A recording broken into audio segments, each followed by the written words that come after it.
Video ini hanya untuk mereka yang punya logika. Bagi yang tidak punya logika, skip aja. Komedian Panji Pragiwaksono bilang, salah satu masalah dengan demokrasi Indonesia adalah adanya orang-orang goblok. Itu jadi masalah katanya, karena orang goblok gampang dibohongi. Apa yang dibilang Panji keras sih, tapi terus terang, saya setuju dengan apa yang dikatakannya. Paling nggak bisa saya perhalus jadi banyak orang Indonesia tidak menggunakan akal sehatnya ketika berpolitik. Akibatnya banyak kebohongan beredar, dipercaya, dan bahkan tetap diyakini meski sudah dibuktikan kebohongannya. Ini sekarang terang benderang terlihat dalam kasus OCCRP alias Organized Crime and Corruption Reporting Project. Organisasi Jurnalisme Investigatif Internasional ini pada 31 Desember menobatkan apa yang mereka sebut sebagai Person of the Year, yaitu orang yang tahun ini dianggap pemimpin terburuk dalam hal korupsi dan kejahatan terorganisasi di dunia. Yang OCCRP sebut sebagai Person of the Year adalah Presiden Suriah yang baru saja digulingkan, Bashar al-Assad. Tapi di Indonesia ceritanya jadi lain. Dengan sengaja ada pihak-pihak yang berbohong bilang bahwa menurut OCCRP, Jokowi adalah pemimpin korup. Yang bilang ini adalah media massa, netizen, influencer, politisi, akademisi, LSM, bla bla bla bla. Branding Jokowi sebagai pemimpin korup ini dengan segera menyebar. OCCRP sendiri sudah mengeluarkan klarifikasi pada 2 Januari. Tapi ini ternyata tak mampu menghentikan penyebaran kebohongan. Kalau saja di tanggal 2-3 Januari suara kebohongan ini masih terdengar ya oke lah. Tapi kalau sampai sekarang pihak-pihak yang selama ini dianggap bermartabat masih juga menggunakannya, ya ini bisa saja terjadi karena sebenarnya orang-orang itu goblok atau orang-orang itu ingin menipu masyarakat yang dianggapnya goblok. Saya gunakan saja contoh media online Tempo. Saya menghormati Tempo dan saya tetap menganggap Tempo sebagai salah satu media terbaik di Indonesia. Tapi dalam kasus OCCRP ini, Tempo juga terkesan kehilangan akal sehat.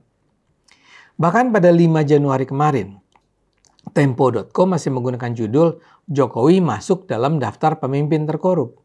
Lalu di subjudulnya Tempo menulis, kenapa Jokowi masuk daftar pemimpin terkorup versi OCCRP? Kemudian Tempo juga menulis, Jokowi dinilai korup oleh OCCRP, lembaga jurnalis investigasi dunia. Jadi, walau OCCRP sudah melakukan klarifikasi, Tempo berkeras mengatakan bahwa menurut OCCRP, Jokowi korup. Tempo kok jadi ngotot sekali menuduh OCCRP menyudutkan Jokowi. Jurnalis Tempo seperti tidak membaca atau tidak mengerti klarifikasi OCCRP. OCCRP menyatakan secara tegas bahwa mereka tidak memiliki bukti bahwa Jokowi terlibat dalam korupsi untuk memperoleh keuntungan finansial personal selama masa kepemimpinannya. Memang dalam pernyataan itu, OCCRP mengakui bahwa mereka memperoleh masukan dari kelompok-kelompok masyarakat sipil dan para ahli yang mengatakan pemerintah Jokowi secara signifikan memperlemah KPK. OCCRP juga mengakui mereka menerima masukan yang mengecam pemerintah Jokowi karena dianggap merusak lembaga-lembaga pemilihan dan kehakiman demi keuntungan ambisi politik putranya yang sekarang menjadi wakil presiden di bawah presiden baru Prabowo. Tapi mereka tidak punya bukti yang menunjukkan Jokowi memang korup.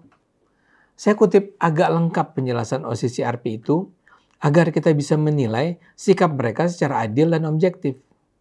Jadi pertama-tama yang harus digarisbawahi adalah OCCRP menyatakan tidak punya bukti bahwa Jokowi terlibat korupsi. Saya ulang ya, OCCRP tidak punya bukti bahwa Jokowi korup. Ingat ya, yang bicara ini adalah sebuah lembaga jurnalisme investigatif yang sangat dihormati, yang memiliki jaringan luas dengan para jurnalis di banyak negara, termasuk di Indonesia.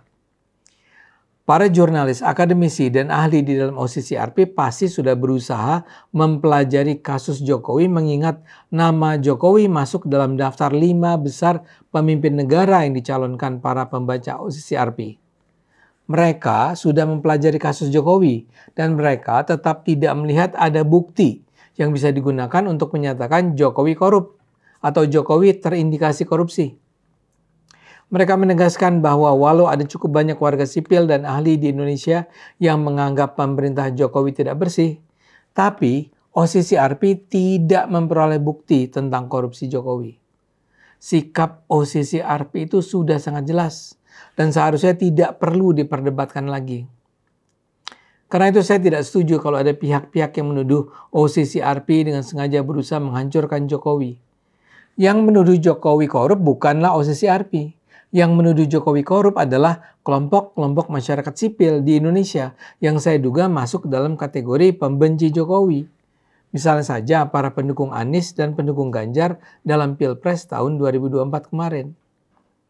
Sebagai tambahan catatan, OCCRP juga mengakui nama Jokowi memang masuk dalam apa yang mereka sebut sebagai finalis tokoh tahun ini dalam kejahatan terorganisir dan korupsi. Nama Jokowi ada di sana bersama 4 tokoh lainnya. Tapi nama Jokowi ada di sana bukan karena penilaian OCCRP. OCCRP menjelaskan bahwa daftar finalis itu adalah daftar nama-nama tokoh yang dinominasikan pembaca, jurnalis, 6 hakim OCCRP, dan sejumlah orang lainnya dalam jaringan global mereka. Jadi nama Jokowi masuk dalam daftar itu karena ada cukup banyak warga yang menominasikan namanya ke OCCRP. Berapa banyak yang menominasikan Jokowi? Ya kita nggak tahu. OCCRP hanya mengumumkan bahwa suara masuk mencapai 55.000 suara, sementara tokoh dengan suara terbesar adalah Presiden Kenya dengan 40.000 suara. Dengan kata lain, suara tersisa adalah 15.000 yang tersebar ke 4 nominator, termasuk Jokowi. Kalau OCCRP sudah memberikan penjelasan yang terang benderang semacam itu, mengapa Tempo dan banyak pihak lainnya menganggap OCCRP menilai Jokowi adalah pemimpin korup? Jawabannya ya mungkin saja mereka bodoh, atau dibodohi, atau memang jahat. Saya percaya memang ada kaum yang men-spin berita ini. Hal ini sendiri sebenarnya diakui oleh OCCRP.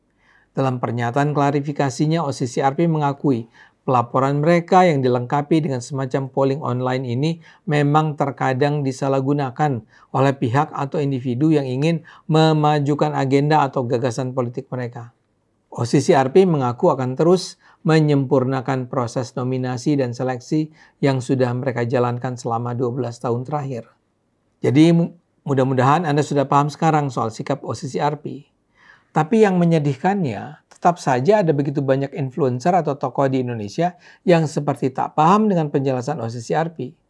Pada 3 Januari misalnya, yakni 1 hari setelah klarifikasi OCCRP dikeluarkan, Ketua Pusat Kajian Anti Korupsi Universitas Gadjah Mada, Toto Dwi Antoro, menyatakan jika penegakan hukum dapat diimplementasikan dengan konsisten, maka Jokowi bisa saja diperiksa atas dasar penilaian OCCRP. Loh kan OCCRP bilang tak ada indikasi korupsi Jokowi. Lantas penegakan hukum apa lagi yang perlu dijalankan? Lalu ada politisi senior Ferdinand Hutahian yang menyarankan Pak Jokowi mengutus tim hukum untuk menggugat OCCRP ke pengadilan Belanda. Kalau Jokowi tidak berani menggugat OCCRP, Ferdinand menganggap tuduhan bahwa Jokowi korup benar adanya. Usulan Ferdinand ini absurd sangat karena OCCRP tidak menuduh Jokowi korup. Lantas ada pula seorang TikToker perempuan yang dulu aktif mendukung tapi sekarang aktif menentang Jokowi, Novi Blue. Dia juga mempertanyakan mengapa KPK tidak bersedia bertindak berdasarkan hasil investigasi yang dilakukan OCCRP. Politisi PDIP, Deddy Sitorus, menuduh mereka yang mempertanyakan dan menganggap penilaian OCCRP tidak kredibel pasti adalah buzzer atau penyembah berhala. Dengan serampangan dia menyatakan cara OCCRP menentukan pemimpin terkorup sama dengan penentuan pemenang Piala Oscar di Hollywood. Jadi yang menang adalah yang memperoleh suara terbesar dalam pemilihan. Deddy rupanya tidak cukup mengerti bahwa yang berhak mengumpulkan suara dalam pemilihan Piala Oscar hanyalah para anggota Academy of Motion Picture Arts and Sciences. Sementara polling dari OCCRP membuka pintu bagi suara dari semua pembaca untuk mengirimkan nama calon presiden terkorup. Dan penentuan akhirnya pun tidak ditentukan oleh pengiriman suara itu, melainkan oleh keputusan Dewan 6 juri dari kalangan jurnalis, aktivis, dan akademisi. Jadi sekarang, marilah kita hentikan pameran kebodohan ini. Pak Jokowi itu tidak korupsi. OSIS-CRP mengakui tidak punya bukti yang menunjukkan Jokowi korupsi. Mereka yang masih ngotot ya bodoh atau dibodohi. Ayo gunakan akal sehat, karena hanya kalau kita gunakan akal sehat, Indonesia bisa selamat.